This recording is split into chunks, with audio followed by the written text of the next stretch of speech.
Hello my fellows, hope you're doing well. Thank you so much for stopping by today's video. So I thought I'd do something a little bit different and just like pick 5 plants from my collection that I'd like to spotlight. I feel like popular houseplants are kind of getting repetitive and very similar these days, and I thought it'd be nice to sort of mix it up and showcase other types of plants or species in case you are also interested in learning about new varieties. Some of you guys might have seen some of these plants before, but I personally don't really hear about them much on social media or on YouTube and things like that. So if you want to see what they are, then keep on watching. But before we get started, if you're new around here, my name is Grace and I post plant videos every week.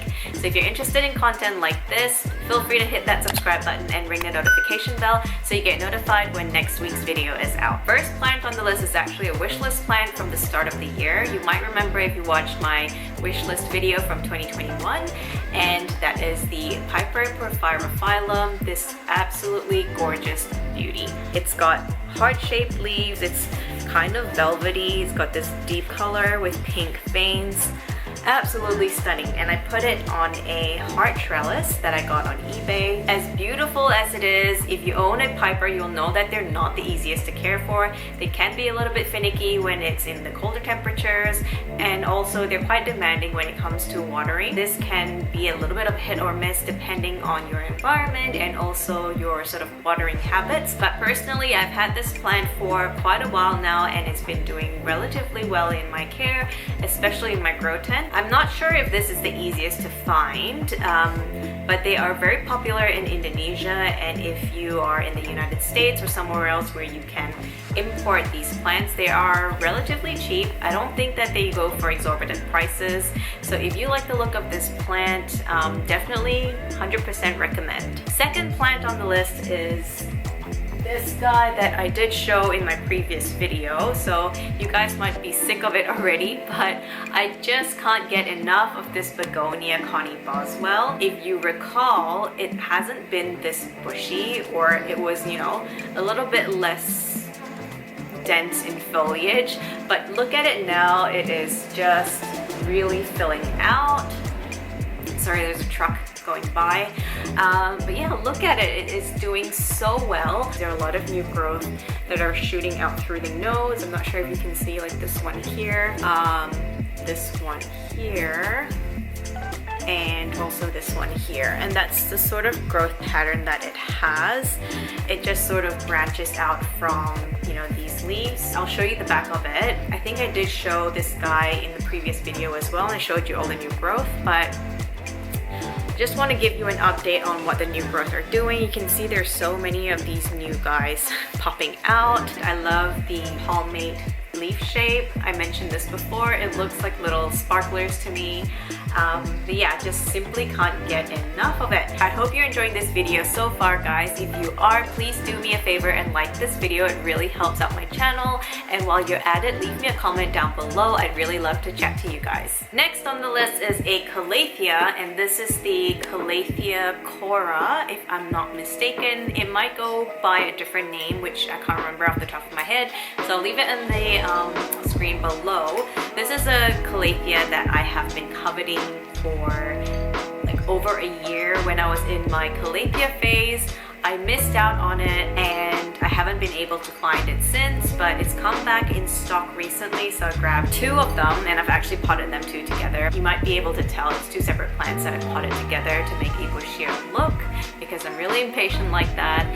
But yeah, I'm really happy that I finally have it in my collection and that it's doing well in my care. And the reason why I'm showing this plant in this list is because I haven't really seen this specific variety on YouTube. Maybe I haven't been looking hard enough, but I feel like this one just needs a little bit more spotlight. I just love the pattern on the leaf, and also it's got this like really nice blush pink that is throughout the leaf as well. It's not as obvious on mine, but I'll showcase some photos up on screen so you know what I'm talking about. I think that more people need to know about this plant because yeah, it deserves the hype. Next plant on the list is also a prayer plant in the Marantaceae family, and that is the Maranta NoID. Now, you guys might have seen this already, but I had to include it in this video just because it's not that well known, and I just think that, you know, more people should know about it. You might be thinking, what's the difference between this particular Maranta and the Maranta Black Band?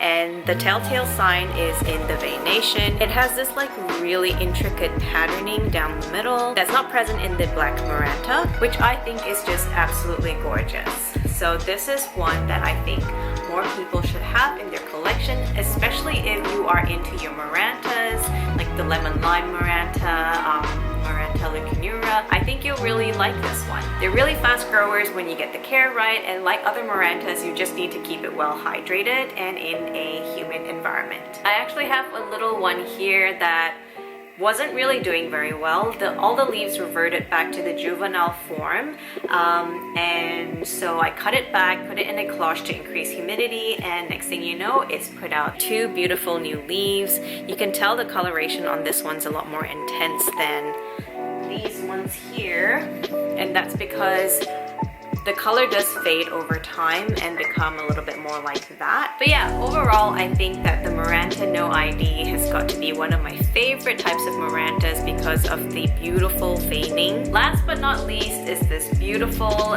Dischidia Nummularia large form, or otherwise known as the string of nickels. So I don't really hear many people talk about this plant. It's totally underrated and more people need to know about it. This one I got from Carrie at the Mellowpot. You might have seen this in my grow tent tour that I have hanging in the top right hand corner of my grow tent. And I haven't actually showed this plant on its own on my channel before, but I really think that it deserves spotlight because it's just so beautiful.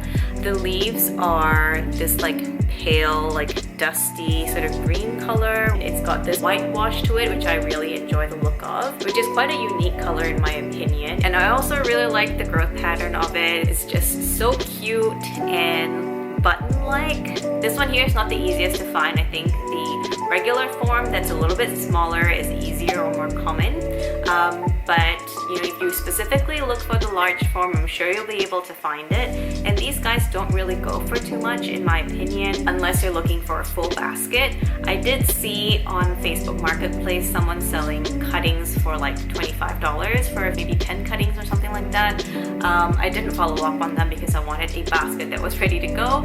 So yeah, purchase this one. If you're based in Australia and you really want to get your hands on this particular one, definitely keep an eye out on Carrie at the Mellowpot's Instagram account because she does sales every once in a while. So that's it for today's video. I hope you enjoyed. If you want to see more, feel free to check out these videos right here. Thank you so much for watching, and until next time, stay mellow, my fellows.